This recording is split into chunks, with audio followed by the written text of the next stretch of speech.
Sur l'émission Islam ce dimanche matin à 8h45, il y a le 4, le 4 septembre, je me suis dit c'est pas vrai. C'est pas vrai. Il parle encore de la réussite. C'est au moins, non mais dans toutes les émissions, de quoi qu'on parle, de sexualité, de n'importe quoi, euh, de l'Andalousie, on n'a jamais fait autant d'émissions sur la réussite et de documentaires sur la réussite dans cette émission.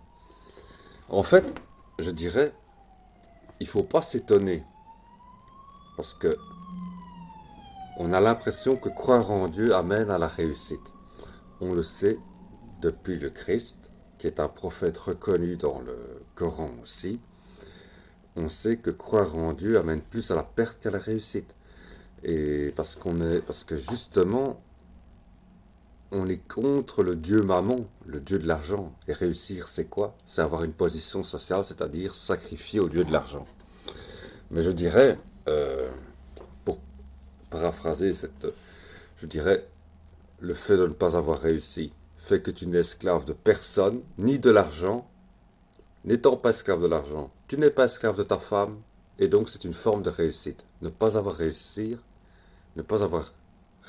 est une forme de réussite dans le sens où tu n'es esclave ni de ton patron, ni de l'argent, ni de ta femme. Tu n'es esclave de personne. Tu es libre. Ne pas avoir réussi est une forme de réussite. Donc voilà. Mais bon, passons.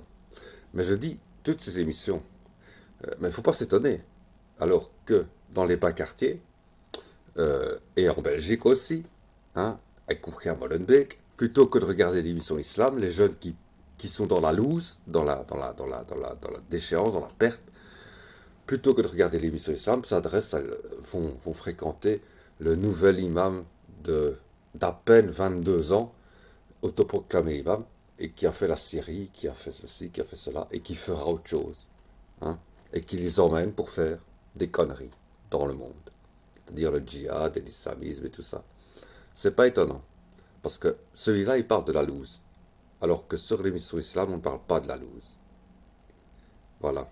Et c'est identique pour les musulmans, pour toutes les émissions religieuses du dimanche matin, c'est identique, à part les catholiques. Euh,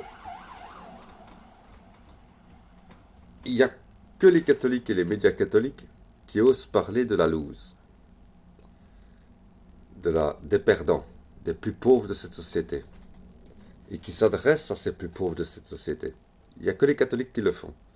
Toutes les autres religions, islam, judaïsme, protestantisme, bien que moi-même protestant, mais je fais cette remarque que les protestants parlent de leurs auteurs de livres, de leurs artistes, de tout, sauf des pauvres, sauf des paumés.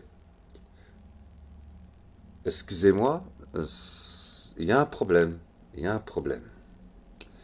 Alors je dis bon, faut pas s'étonner quoi, faut pas s'étonner. Comme je dis, faut pas s'étonner qu'on on délaisse le religieux à ce point-là. Voilà. Bon, bon, c'était comme ça pour parler un peu de. Mais comme je dirais, qu'est-ce que c'est que réussir? Est-ce que réussir c'est dans cette vie-ci, ici-bas, ou est-ce que c'est dans la vie dans l'au-delà? Et si on dit dans l'au-delà, ça amène à des sacrifices dans cette vie-ci qui impliquent de ne pas forcément réussir parfaitement dans cette vie-ci. Et même ceux qui réussissent dans cette vie-ci, du fait d'avoir réussi dans cette vie-ci, ont des devoirs vis-à-vis des autres, qui n'est pas le devoir de les faire réussir eux aussi, mais qui est le devoir d'aider les plus pauvres. Par exemple, Bill Gates, je ne sais pas s'il est chrétien, s'il n'est pas chrétien, s'il est croyant, s'il est athée, mais Bill Gates a fait fortune, homme le plus riche du monde, et qu'est-ce qu'il a fait avec sa fondation pendant des années? Il a lutté contre les maladies en Afrique, paludisme, sida et autres. Et aujourd'hui, il annonce quoi? Qu'il va donner la majorité de sa fortune à des organisations de bienfaisance. Et qu'il, de manière tout à fait décidée et volontaire, il va quitter le top 100 des hommes le plus riches du monde, en donnant sa fortune. Ben voilà. Vous voyez, lorsqu'on a réussi, ça amène à des obligations qui sont d'un autre ordre que de faire réussir d'autres. Parce que ceux que tu vas faire réussir ne méritaient peut-être pas de réussir. Et je dirais qu'enfin, qu'un électromécanicien a plus réussi sa vie si ça lui plaît d'être électromécanicien, par exemple en automobile, et qu'il a trouvé un boulot dans un garage, voire peut-être dans 20 ans un boulot dans une écurie de Formule 1, si ça existera encore à l'époque, on ne sait jamais, avec les écolos, tout peut changer. Et on ne pensera même pas remplacer le carburant par l'hydrogène, hein. On supprimera les courses de Formule 1 tout simplement. On fera des courses à vélo à la place. Bon, ouais, ça s'appelle le progrès. Bon, moi j'appelle ça la décadence, mais bon. Bon. Mais enfin, bon, un électromécanicien qui travaille dans un garage a plus réussi sa vie que quelqu'un qui a fait bac plus 5 ans à l'université, et qui se retrouve fonctionnaire local dans une administration locale, c'est-à-dire insecte ronge-papier. Et quand il est au guichet, il reçoit mal les gens parce qu'il vit mal, il a un mauvais travail, qui le fait chier, et il a une vie de merde. Il a un travail de merde et une vie de merde. Voilà.